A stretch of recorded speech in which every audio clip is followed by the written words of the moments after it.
It's hard enough trying to keep up with the demands of work, family, and social life. But when you add in stress, anxiety, and depression, it can feel impossible. Stoicism is the answer. Stay grounded and learn how to stay calm no matter what life throws your way. Hello, this is Harrison Walton, and you are listening to Stoicism. Discover how Stoic philosophy works and master the modern art of happiness, stronger self-discipline, increased confidence, calmness, and mental resilience in a turbulent world. Provided to you by United Audiobooks. I hope you enjoy my audiobook. Now let us begin. Although Stoicism has gained popularity in recent years, it is a philosophy with a long and rich history. Stoicism is a school of thought that originated in ancient Greece and was practiced by a wide range of people, not only the powerful. Marcus Aurelius, for example, was a renowned Stoic and one of Rome's last great emperors. His lectures were so profound that he unwittingly wrote a book that is still considered one of the most important works on Stoicism. Then there's Epictetus, a slave born into slavery, who went on to become one of history's most famous Stoics. That proved that anyone willing to study and keep an open mind could simply acquire Stoicism and its precepts. Stoicism isn't just a philosophy, it's a way of life. It gives its followers useful advice that they can apply in their daily lives. It dramatically alters your outlook on life and the challenges you face on a daily basis. Instead of viewing unfortunate things that happen to you as negative and unpleasant experiences, Stoicism teaches you how to channel everyday life events in a more constructive and beneficial manner. Stoicism believes that we all have a penchant for negative emotions.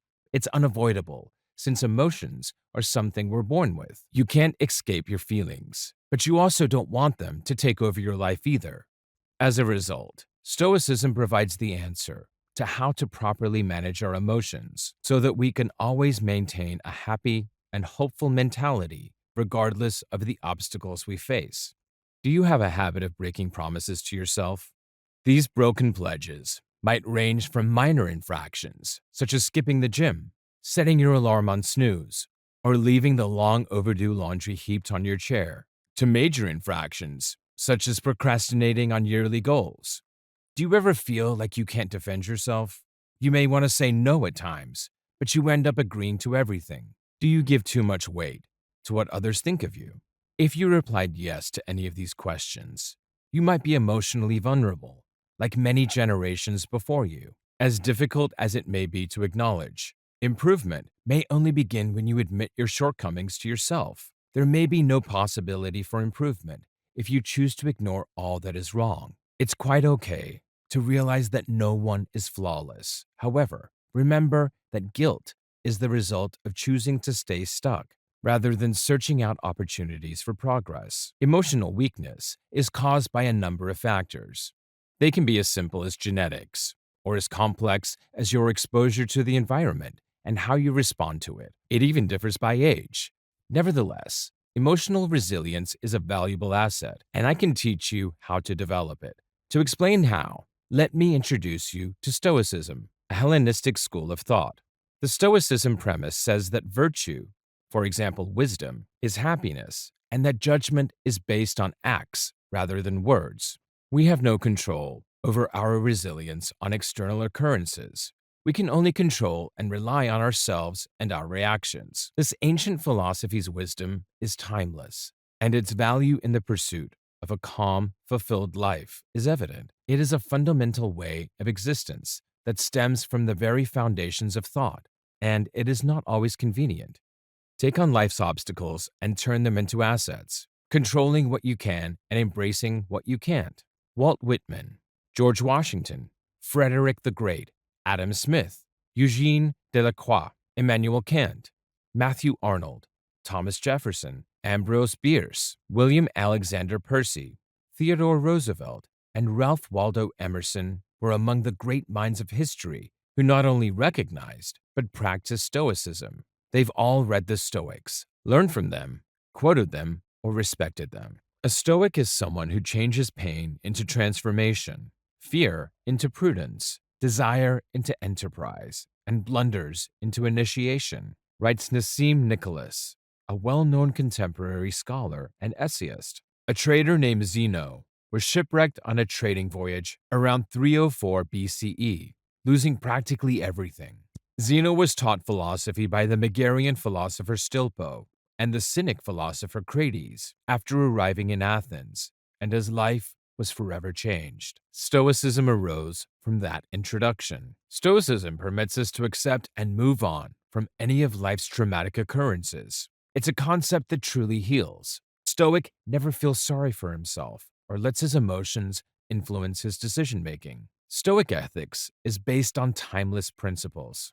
Epictetus defined the concept of determining what is and is not dependent on us. Everything is, in a word, a mental process. Our preferences, judgments, dislikes, and interests are all based on us. Money, body, acclaim, and high-ranking positions are not dependent on us. In other words, they are not the results of our thoughts. You might spend less time thinking about what other people think and more time caring about yourself and your goals if you don't worry about what they think. Being concerned about something that has nothing to do with us is futile. According to Stoic logic, we should do the opposite and triumph over our suffering. The Stoic ethic is founded on the proper use of reasoning, which permits us to exert control over our experiences in every circumstance. Seneca, a poet and political counselor, Marcus Aurelius, and Epictetus, a slave, are the three most famous Stoic teachers after Zeno.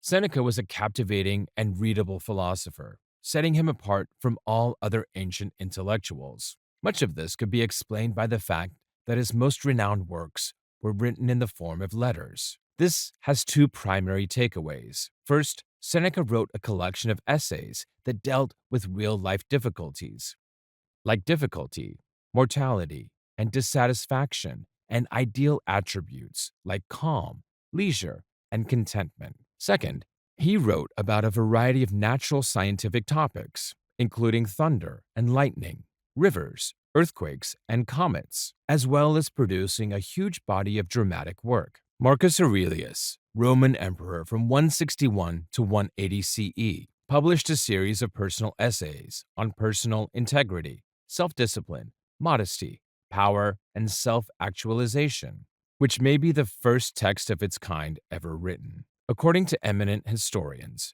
Marcus's learning was proved not only by his language and comprehension of metaphysical theories, but also by his impeccable personality and self-control. He governed better than anyone else in a position of power. In addition to all of the other virtues, Marcus's meditations are his thoughts on how to accomplish the responsibilities and obligations that come with his profession. Arrian, a second-century pupil of Epictetus, wrote the Enchiridion, or Epictetus's Handbook, which is a concise synthesis of Stoic ethical counsel. It's a good introduction to Epictetus, a Greek Stoic philosopher who was born into slavery, and it's chock full of pithy Stoic maxims and concepts. Epictetus's discourses appear to be recordings of Epictetus's after-school chats with his students. The dialogues are a collection of intimate but philosophical conversations written in Koine Greek, the 1st and 2nd centuries' current version of the language. Epictetus explains to his students what a Stoic intellectual life includes and how to live it. The book touches on a variety of issues, including friendship, disease, worry, and hunger, how to obtain and keep tranquility, and why people do not need to be upset with one another. To become the best version of yourself, keep listening to this book. Chapter 1. Stoicism, an Overview. Stoicism provides principles for living a happier, more content life at any time, in any stage of life, and in any condition. It serves as a reminder to people to focus on what is actually important, as well as practical suggestions for achieving more of what is truly important. This branch of philosophy was created with the intention of being practical, actionable, and clear. Practicing it, in essence, does not necessitate hours of meditation or the acquisition of new philosophical terminology. Rather, it offers a simple, effective, and quick technique to improve one's character and find peace.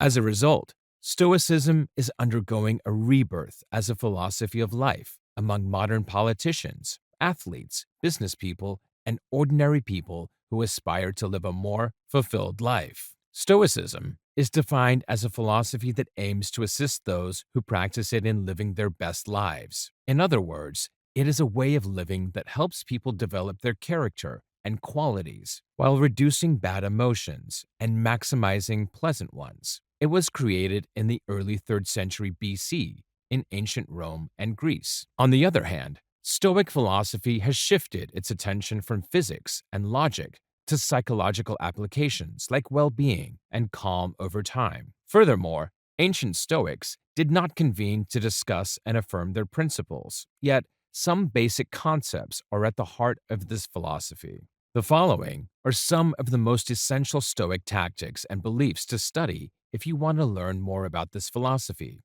Rather than waste time debating what makes a decent person, one should simply be one. With the advancement of Stoicism, practitioners began to lose patience with theoretical contemplation without practice. As a result, they concentrated on practical applications rather than contemplation for its own sake. People in the actual world must identify a solution and take appropriate action. Real Stoics, on the other hand, are not armchair philosophers. Rather, they are people who practice what they preach and live by their ideals. Furthermore, this idea exemplifies the Stoic concern for living a moral life. They are adamant that living a decent life is one of the righteous acts. As a result, persons who desire to live a happy life must be morally upright.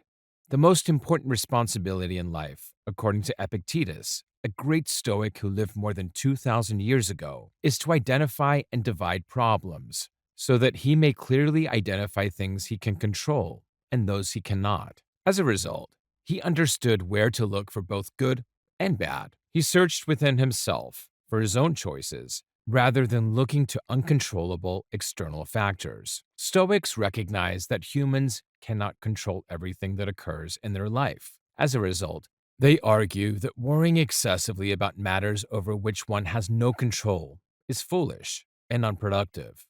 It will prohibit one from achieving peace.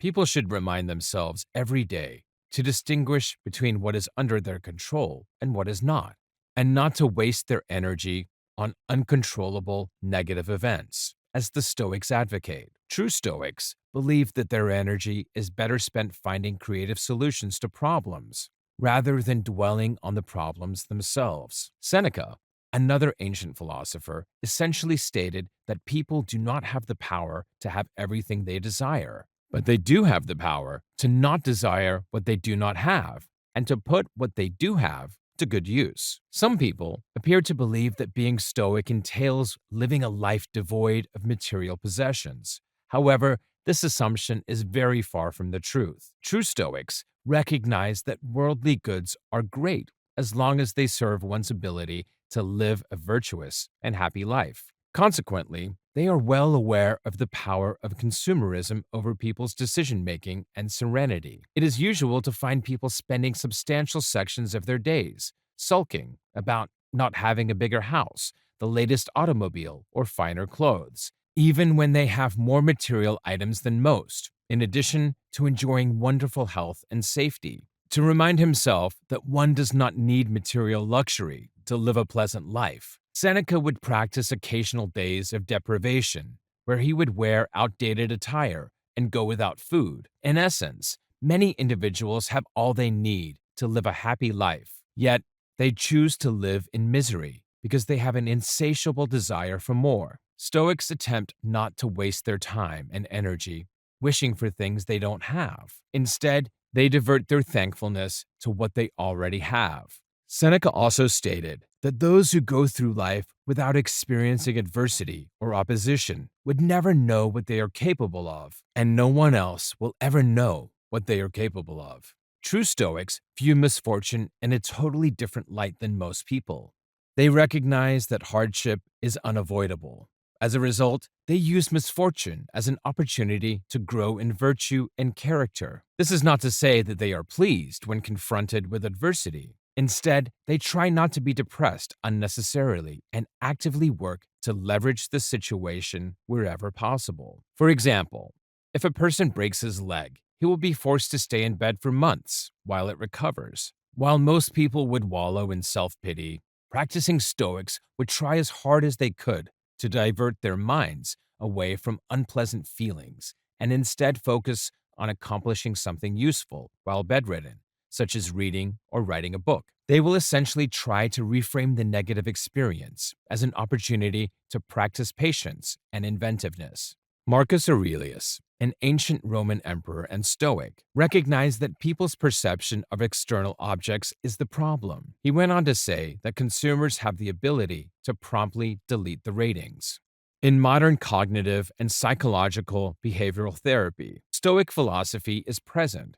This style of treatment is based on the idea that people's thoughts, feelings, and actions are all intertwined. To put it another way, intellect, emotion, and conduct are all intertwined. People's thoughts, in particular, can influence their actions and emotions. As a result, modern psychology science backs up ancient Stoic beliefs. People's perceptions of reality are influenced by their beliefs in some ways. For example, two people may have the same misfortune or problem, but their perceptions of the problem will result in quite different behaviors and feelings. As a result, it is critical to examine one's thoughts to become more optimistic. It is one's ideas about the event that causes one to be unhappy, not the event itself. Epictetus believes that a man's good or bad is determined by his own will. Virtue is the primary concern of a practicing Stoic. Character strength is the most valuable asset. It is more valuable than health and riches. Most Stoics believe that as long as they act and think virtuously, they do not need to be concerned about the consequences of events beyond their control. They can rest easy, knowing that they are being the best version of themselves and living a pleasant life as long as they respond virtuously. Stoicism's evolution. To truly comprehend the history of Stoicism, it is necessary to consider how people lived and thought at the time. In the early 3rd century BC, most people's main preoccupation was avoiding living a deprived or unhappy existence. This is why, to increase life's pleasure, their ideas and actions focus more on thoughts, behaviors, and decisions. This isn't to say that they instinctively expected that having a lot of nice things, prestige, and money would make them happy. Rather, they were frantic to figure out how to obtain a righteous soul.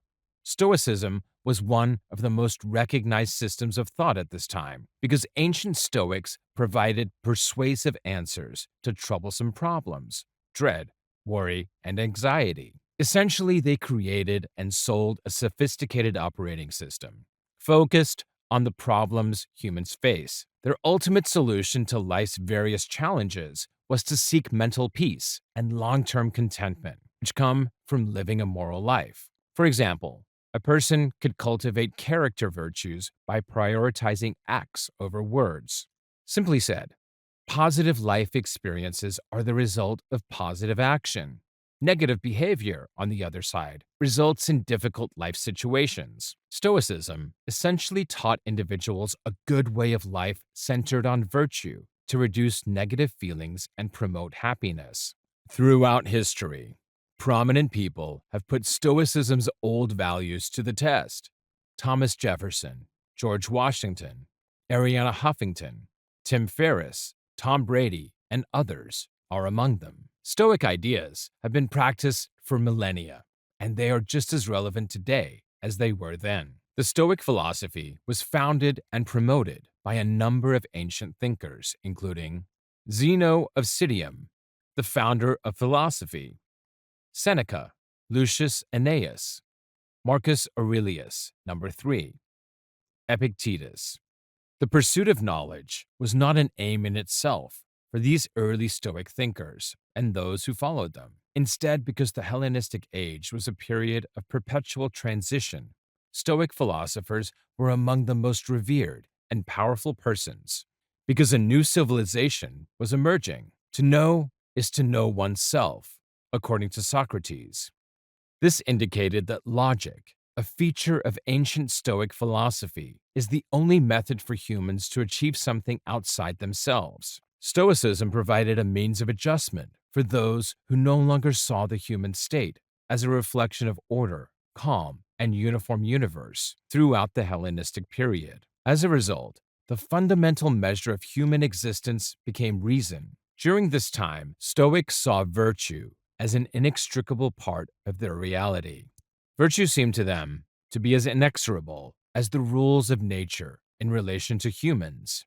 Perception, they argued, is the foundation of authentic knowledge. People's understanding of a topic is based on perception and logic, which means that knowledge, like certainty, is possible. According to the Hellenistic Stoics, the world is made up of material objects, with a few exceptions, such as meaning, and the essential ingredient in everything is right reason, which encompasses the entire world as a divine flame. As a result, they believed that fate, or reason, controlled everything.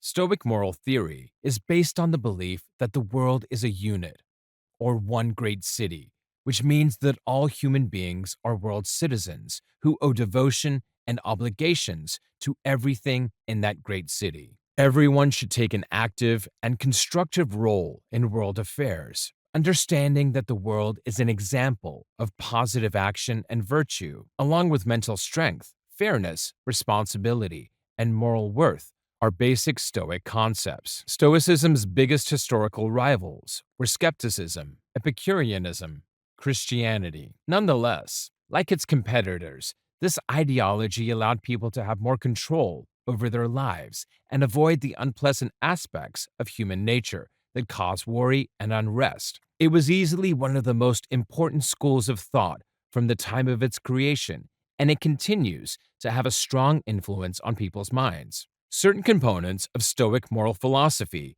were known and implemented during the medieval period. Many Christian, Islamic, and Jewish views of sanctions, law, society, state, nature, and humanity are based on it. Stoic humanity and natural principles can be found in the works of Cicero. Stoic moral and political doctrines became popular among philosophers of political authority and natural law, as well as theorists of educational reform, such as Hugo Grotius, a Dutch statesman and lawyer throughout the Renaissance period. Due to its emphasis on the importance of value in a world of uncertainty and strife, as well as on the value of the person, this school of thought regained favor in the 20th century. For example, it was influential in the neo-Orthodox Protestant movement, existentialism, and the revision of the history of logic. It is critical to recognize that the Stoic philosophy is not a cult movement. People are not compelled to give up their material things to practice Stoicism. They will also not be required to leave their employment or dress unconventionally. All that is required of people is to put the Stoic concepts they learn into practice in their daily lives. I hope you are enjoying my audiobook so far. It would be a pleasure if you could let me know how you are feeling about this audiobook in the comments section below. We would greatly appreciate it if you could also like this video and subscribe to United Audiobooks to have access to more best-selling audiobooks in the future. Also, please, if you are interested in getting more free audiobooks, please click the first link in the description below. Now, let us carry on with the next chapter. Chapter 2: The Pillars of Stoicism. Logic of Propositions. Propositional logic is a Stoic approach to logic given by Diodorus Cronus, one of Zeno's early teachers. Propositional logic, or logos as the Stoics called it, is a method of approaching logical thought through statements or propositions. This sets it apart from prior logic schools, such as Aristotle's term-based logic. Chrysippus, a Stoic from the post-Zeno era, expanded on this technique of propositional thought and introduced the syllogistic deductive reasoning approach. What is propositional logic, and how does it work? First, let's take a closer look at the concept. To begin with, a proposition is a phrase that is either true or false. Consider the following statement, which you might have seen on an IQ test or a brain quiz. Is the following statement correct or incorrect? This statement is incorrect. A brief examination of the proposition, "the sentence is false," leads to the realization that the following claim is always true. If the proposition, "sentence is true," then this sentence is untrue, is also true. If the proposition, "sentence is untrue," the statement, "the sentence is false," remains true. By the way, we encounter this form of contradiction in much of the early Greek philosophers' thought, and it has found its way into our current style of thinking in expressions like damned if I do, damned if I don't. Returning to the precise definition of a proposition, it can be defined as a phrase that is either true or false. A proposition has a truth value of true if it is true, and a truth value of false if it is false. The following sentence is definitely a proposition, as it has a truth value of either true or false, according to these rules. Grass is green, says the narrator, because it has no inherent truth value. The following sentence is not a proposition. Kindly shut the door. The concept of propositions can be expanded. For example, an atomic proposition is true or false, independently of any other proposition. However, for the purposes of our current research, we only need to understand the general meaning of the concept of a proposition. Now that we've looked into the nature of a proposition, we can combine it with the second element of the notion of propositional logic to see what propositional logic is all about. Propositional logic is the process of combining two propositions to form a third proposition, as in, lions are animals, says the first proposition. Proposition 2. To stay alive, all animals must eat. If both propositions 1 and 2 have a truth value of true, we may combine them to construct proposition 3, which will also have a truth value of true. Proposition 3.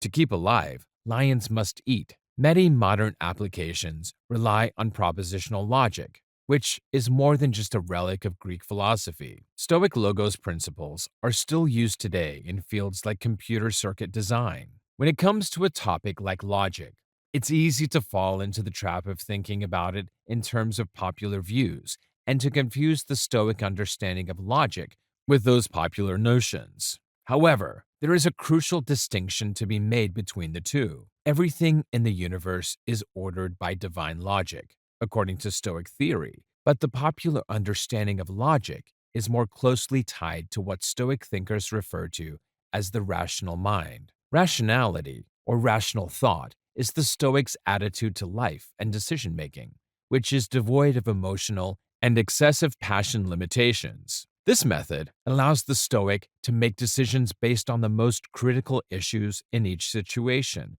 while also reaching the most effective projected outcome based on rational analysis. The bottom line is to locate a position where you can properly look at a situation, assess it, and then decide on the best course of action to follow based on everything you know, rather than the emotions hammering like crazy drums in your chest. Propositional logic is the method by which you will arrive at the most rational and logical solution to any problem or obstacle you may encounter in your daily life. Although an in-depth study of this school of logic may be too time-consuming for you to undertake, understanding the basic construction of these ideas will help you gain a better understanding of many modern propositions and arguments, as well as the mechanics behind the decision-making process of many world leaders and others in positions of authority. To simplify your early knowledge and application of propositional logic, it is recommended that you begin looking at the basic propositions or premises that are widely used as the foundation for certain popular arguments. You'll notice that a lot of what appear to be complicated arguments and ways of thinking are actually built on a sequence of very fundamental and basic principles. You might also notice how many popular current arguments and assertions are built on erroneous assumptions, making the final conclusion drawn from such defective propositions untrustworthy. Finally, you should make it a priority to constantly make sure that your arguments are based on strong and logical propositions, guaranteeing that your conclusions and final claims are rock solid and credible. Physics, as taught by the Stoics. According to Stoic philosophy, the universe is a material, thinking substance known as God or simply nature. This quickly elucidates the significant differences between Stoicism and other Hellenistic philosophies coming from the early Greek era, which largely avoided the concept of a single deity. However, it is important to note that Stoic philosophy does not imply believing in a loving, Abrahamic-style God who rules over a universe he created. On the other hand, Stoic philosophy teaches that the universe is God and that all occurrences are ruled by fate, which the Stoics refer to as the universe's logic. This gives Stoics the desire to live their lives according to reason or natural logic. Stoic physics is a natural philosophy in which an endeavor is made to grasp and describe the natural processes of divine reason or logos at work in the universe, according to the premises. We've seen how the Stoics viewed the universe as God, but this concept was expanded to include specific characteristics of the divine and material substance of the universe. According to Stoicism, there is a divine essence, or pneuma, that underpins all that exists. Stoics also believed in a divine fire, or aether, that is molded by pneuma in accordance with divine reason, the logos. According to Stoic philosophy, the previous processes are responsible for the universe's ongoing alternating formation and destruction in a never-ending cycle known as palingenesis.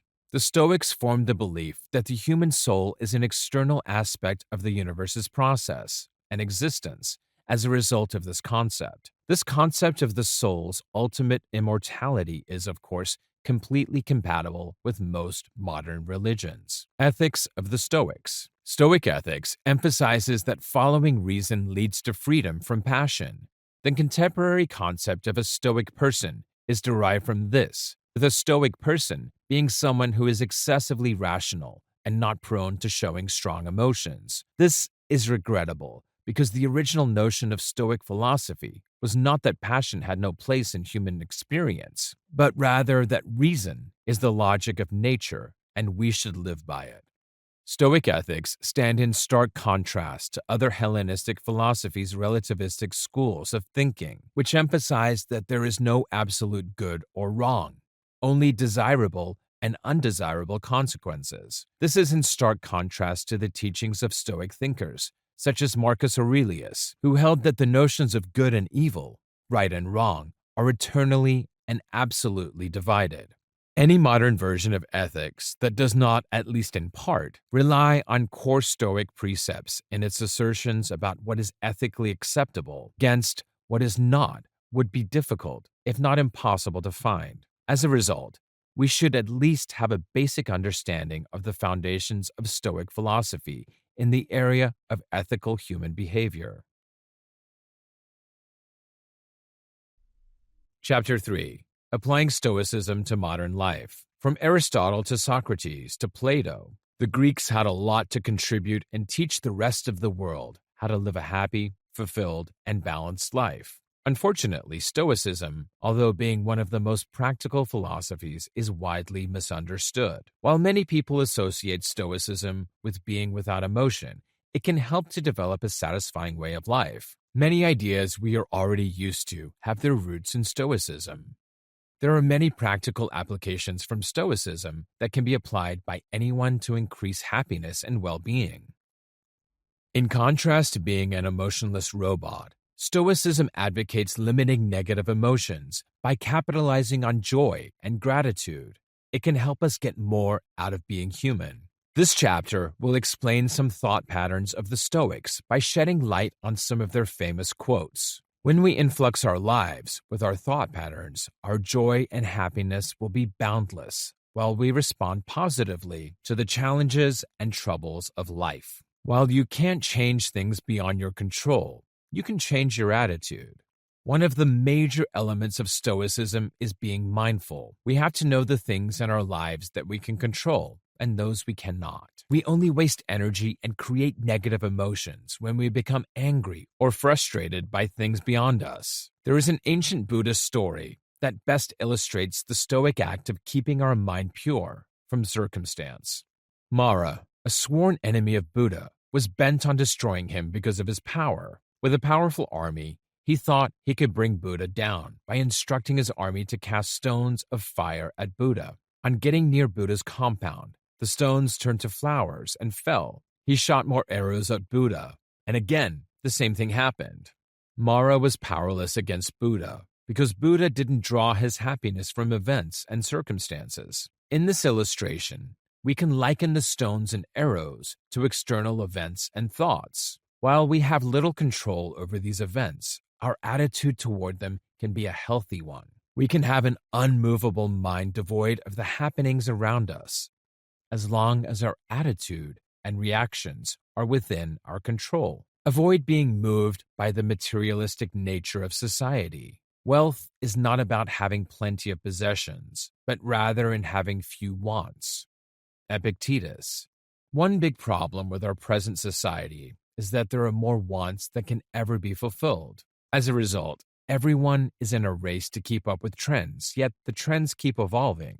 This leads us to frustration and negative menace in a bid to satisfy our wants. We have been greatly influenced by the media and their adverts, such that we always have a better alternative to what we currently have. As a result, we are not satisfied until we have the latest Jeep in town, or the latest iPhone or designer shoe. Our hard-earned money is spent satisfying our lust for the latest fad, with the false belief that it will make us happy and fulfilled until an upgrade is released. The less we want, the less we desire, and the more we are content with what we have, which leads us to the next principle. To truly appreciate what you have, picture your life without it. Do not indulge in dreams of having what you have not, but reckon up the chief of the blessings that you do possess, and then thankfully remember how you would crave for them if they were not yours. Marcus Aurelius, Meditations. Since the second principle above teaches that wants trigger dissatisfaction and unhappiness, how then do we find true happiness? The answer is embedded in gratitude. We must appreciate all that we have, material possessions and people, to find joy. Our generation is so blessed with the developments in technologies that weren't even thought of decades ago. Yet the majority takes this for granted rather than appreciating it. When we imagine how our lives will be without some of our most precious possessions and important personalities, we will learn to truly appreciate them. While this sounds depressing, it helps us develop gratitude. It is important to note that we should not be too dependent on the things we have, for we could be gone in a moment. In all your interactions, be sincerely cheerful. A man thus grounded must, whether he wants or not, necessarily be attended by constant cheerfulness and a joy that is deep and issues from deep within, since he finds delight in his own resources and desires no joys greater than his inner joys. Seneca. The Stoic Philosophy of Seneca, Essays and Letters.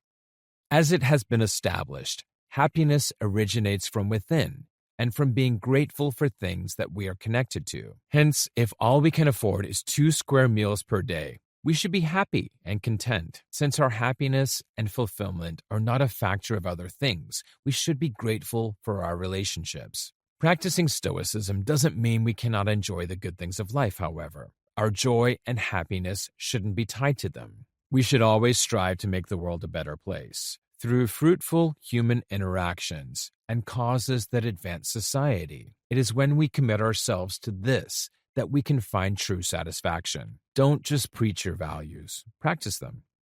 Don't explain your philosophy, embody it. Epictetus. Practicing Stoicism doesn't mean we have to be hard on ourselves, although we should understand that we have to be responsible for our choices, since we all possess a moral dimension. In order to make the world a better place, we should practice Stoicism. In other words, let our core values define our actions in every situation. Living by our moral code will help make the world a better place. Memento mori. Meditate on death. The aim of memento mori is to always ruminate over the fact that we will not live forever.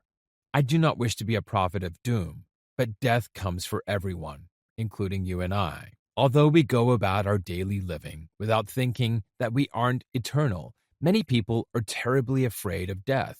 According to the Stoic, If our lives are meaningful and according to purpose, we should not be scared of death. Meditating on death is different from asking ourselves what we would do if today was our last day on planet Earth. If many were to answer this question, I am pretty sure there would be answers like, I will party all night, do something memorable, drink a bottle of rum, and probably call or email all my friends. However, these are things that cannot be done daily. Rather, one should ponder on questions like, would we be satisfied with how we spent yesterday if we did not wake up today? Did we leave a positive influence on everyone we met? Did we give our best at work? Did we love our spouse, friends, and families unconditionally? Although we cannot predict death, the chance of dying the next day is pretty slim, but it is possible. Hence, the idea is not to induce anxiety or make ourselves depressed. However, it is a good way to make us use our time gratefully, and so as we proceed in our daily activities, reflect on these thoughts. Would we be satisfied if this day was our last? Should this day be our last, will we be fulfilled with how it went? Is there anything we would like to change? Will we adjust our interactions with others? We can use this information to make good and informed decisions. So let us direct them towards positive actions. Let character and virtue be a goal. Every day I reduce the number of my vices. Seneca. The Stoics believe that pursuing virtue is the best way to live. It is not about becoming more virtuous, but it is also about developing a good character and pursuing it in everyday life.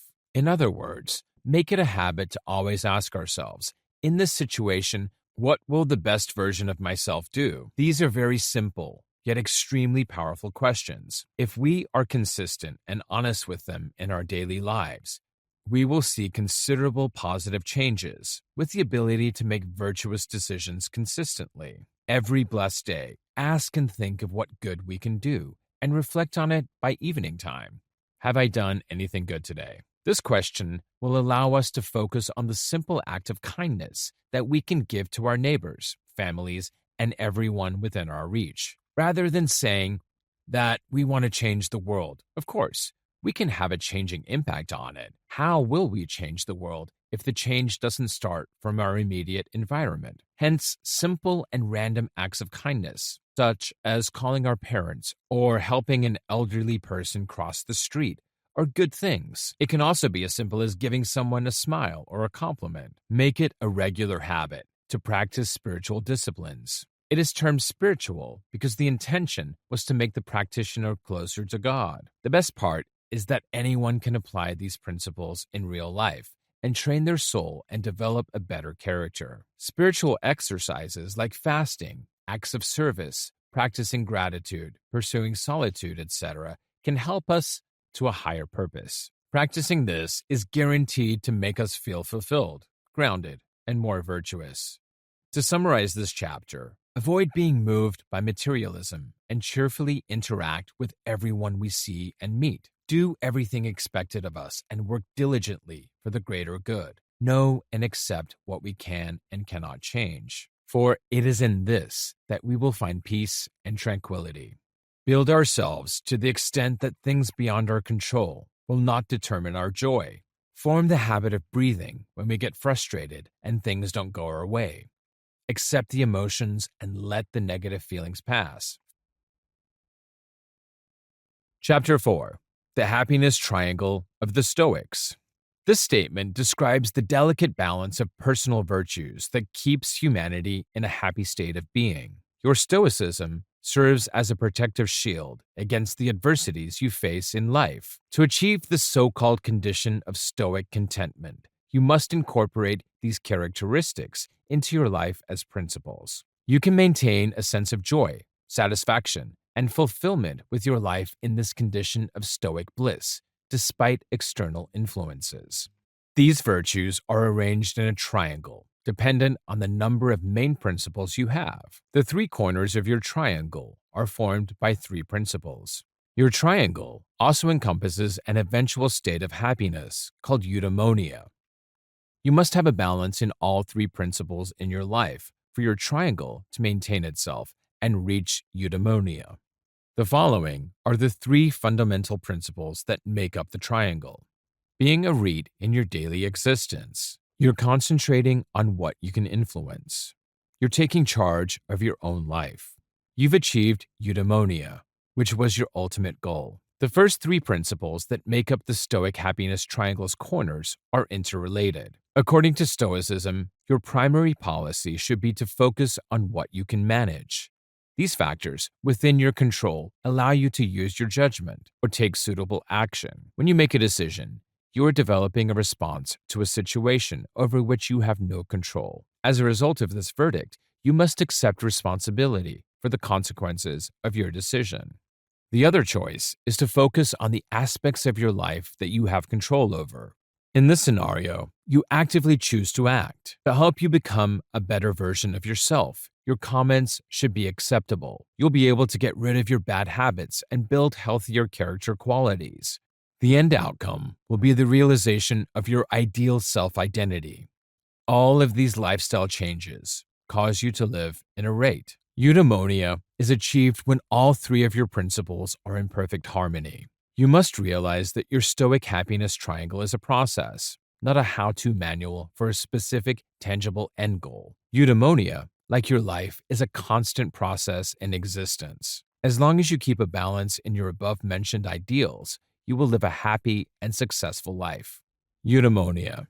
Eudaimonia is an ancient Greek philosophical descriptive language found in virtue ethics studies and research. This description could be shortened to always living your happiest life. Every day, you seem to be in a good mood. It differs slightly from the traditional notion of happiness. Eudaimonia refers to your total level of happiness with your life due to how well you lived it. It is a real phrase, unaffected by outside influences or different interpretations. Eudaimonia is a good mental and physical state that emerges from living a decent and ethical life. At all times, you have a sense of fulfillment in your life. Eudaimonia is a state of mind that exists at all times and is not limited to a specific period of time. Happiness, on the other hand, is an emotional state that provides you with a sense of joy at a given period. Satisfaction is a subjective emotion determined by what causes you to express feelings of pleasure and delight. Because happiness is such a personal emotion, everyone's notion of happiness will be different. Your happiness may be ephemeral, but your eudaimonia, if properly maintained, can last a lifetime. Furthermore, eudaimonia is similar to a Stoic condition of contentment in your life. Maintaining a balance in your primary principles leads to this state.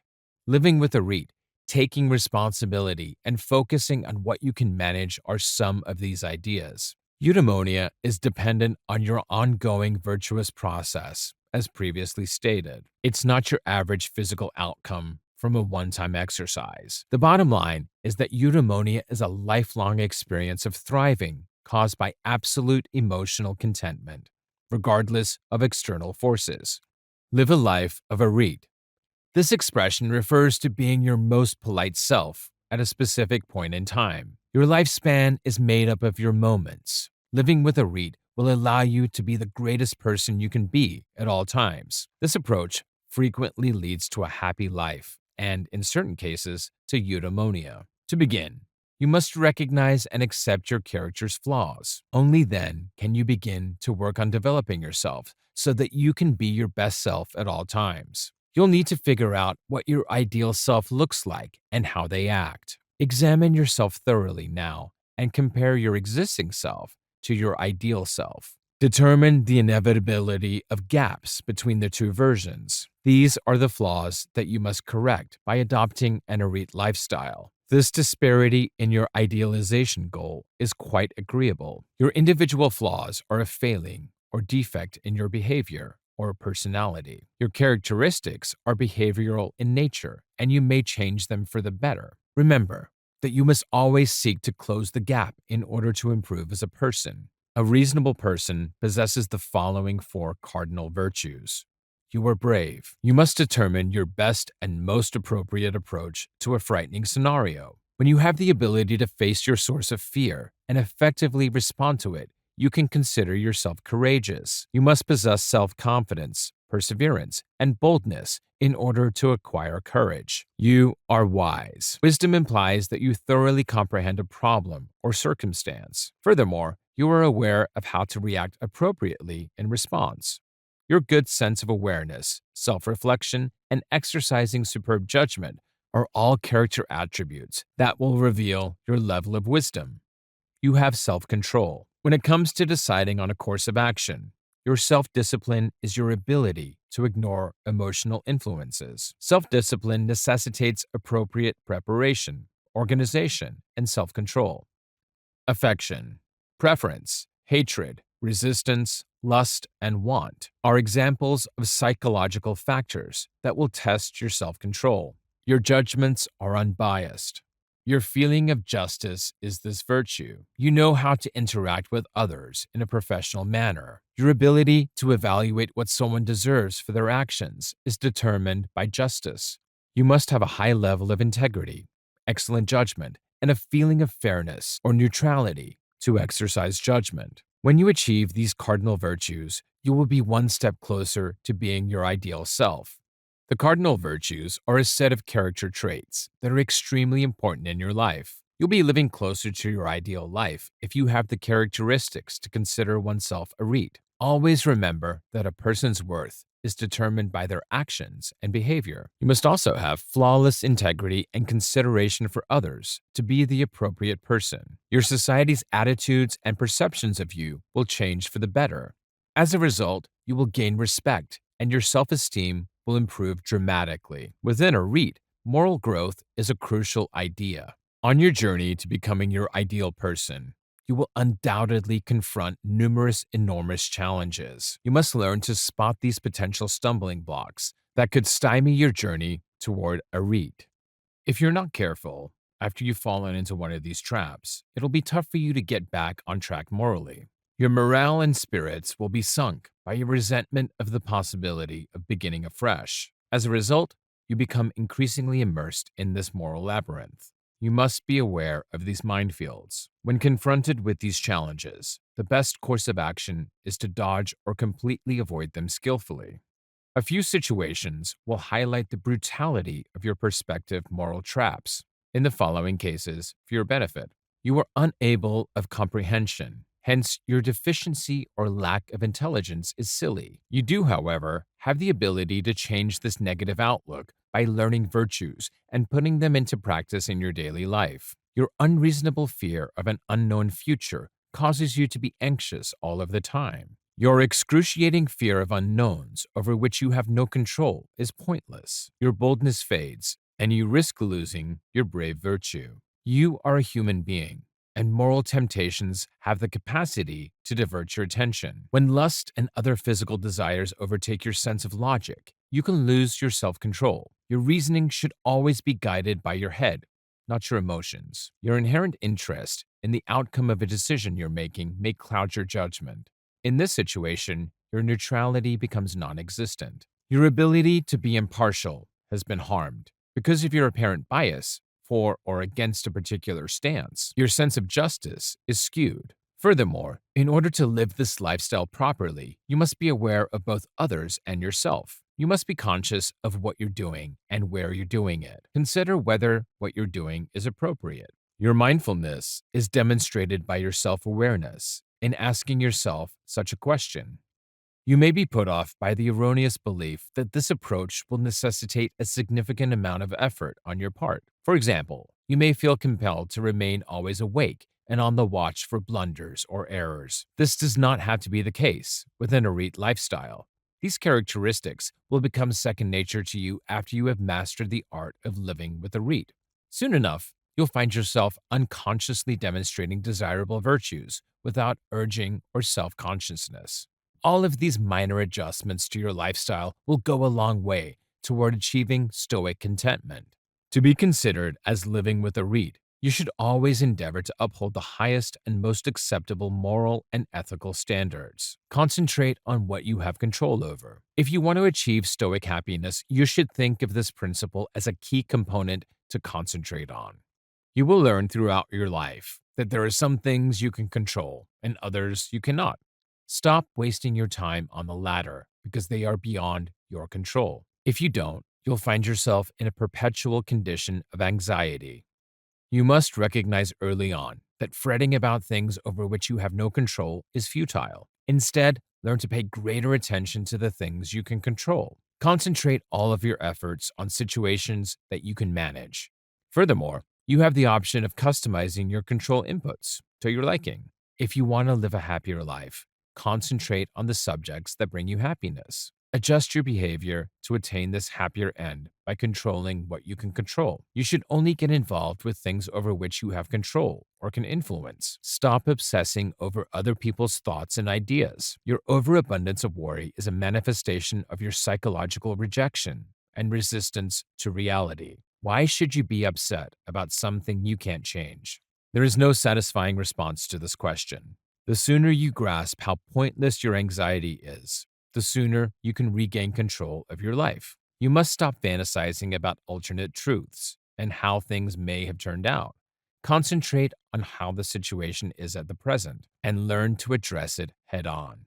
Allow yourself to let go of prior expectations and embrace your current reality. You can't do anything about problems that aren't in your jurisdiction. You must clearly distinguish between situations in which you have control and those in which you do not. Accept your circumstances and move on from situations that are out of your control to prevent resenting your life.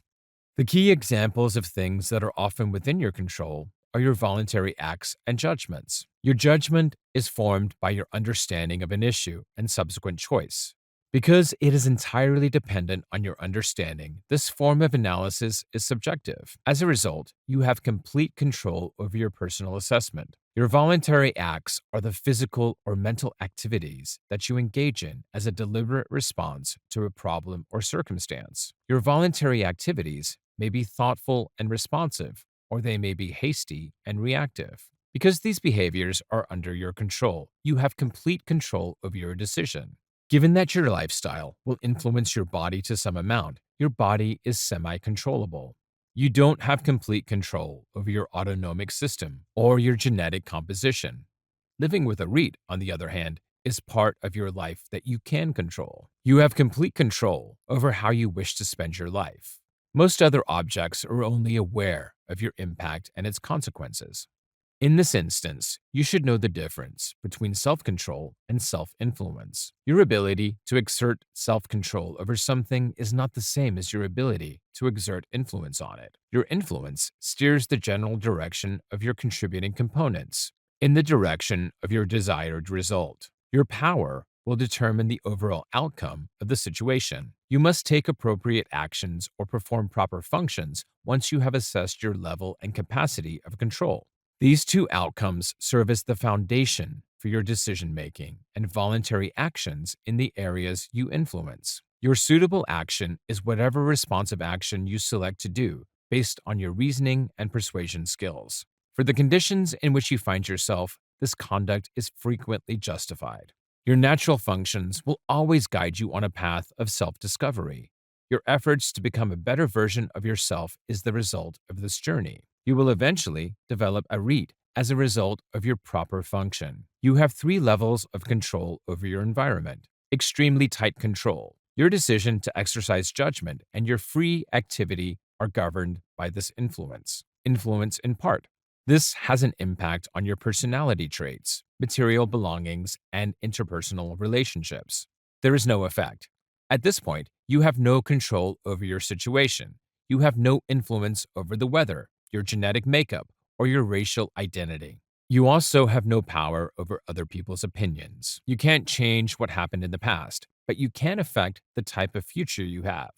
Keep in mind, you can only control what you can control, and that everything outside your sphere of influence is out of your hands. You must begin to aim your control in the direction of establishing Stoic happiness in your life. Accept responsibility for your actions. You must learn to take charge of your own life. Regardless of unavoidable circumstances in your life, your feeling of responsibility should always take precedence. It's crucial to react to your environment. Your reaction to events outside your control is also crucial. Taking responsibility for your life allows you to make the best decisions possible in various situations throughout your life. No one should ever have the ability to influence your decisions, especially ones concerning your own life.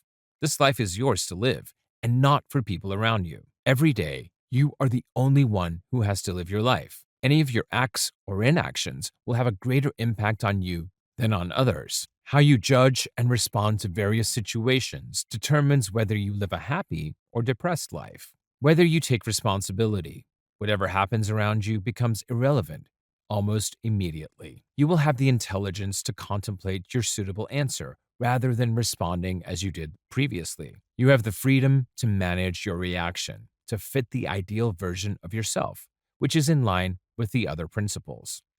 Remind yourself that the goodness or badness of anything is determined by your perspective. Furthermore, rather than attempting to lead an event, you should always follow it. This way, you'll have plenty of time to take a step back, assess the situation, ponder, and then take proper action. This is the most responsible course of action for you to take. You must also avoid the impulse to assign blame and responsibility to others. Stop blaming others for things that are clearly under your control.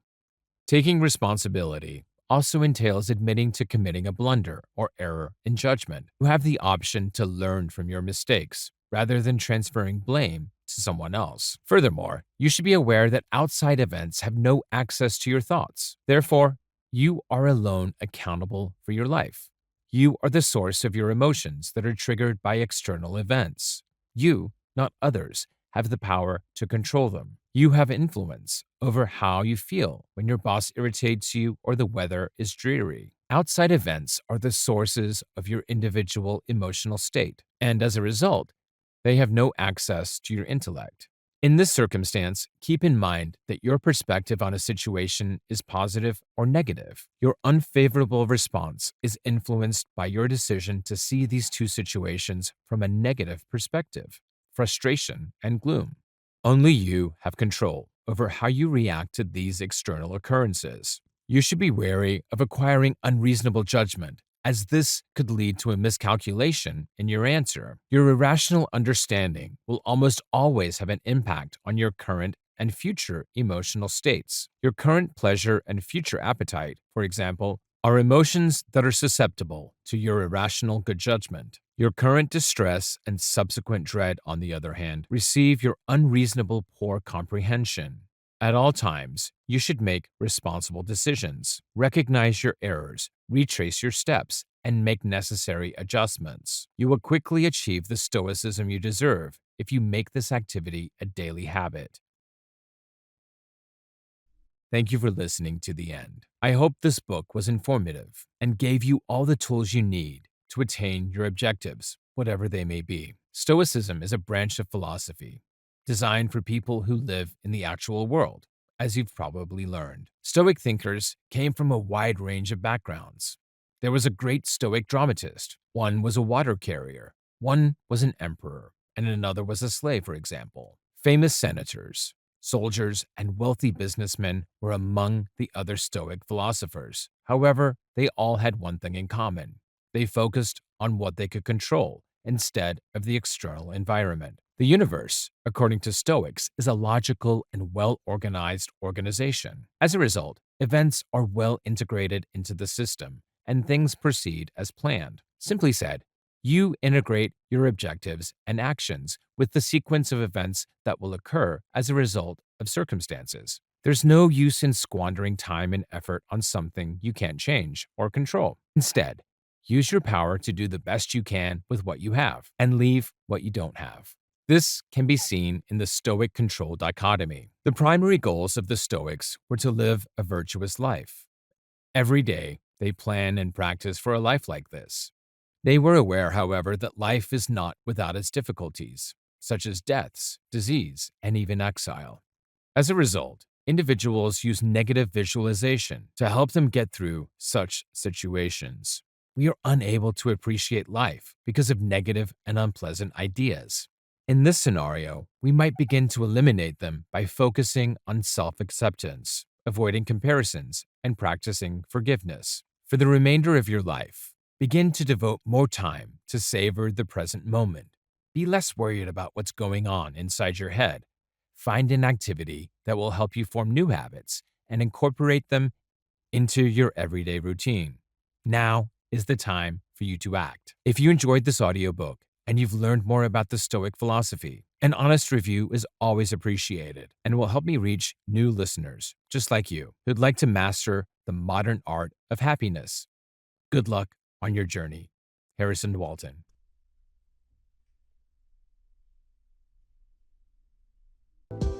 We appreciate you tuning in to one of our captivating audiobooks. For more immersive experiences, here is another audiobook we're certain you'll enjoy. Don't forget to show your support by liking this video, sharing what you loved about this audiobook in the comments section below, and subscribing for more captivating audiobooks like this. Thanks for being a part of our audiobook community.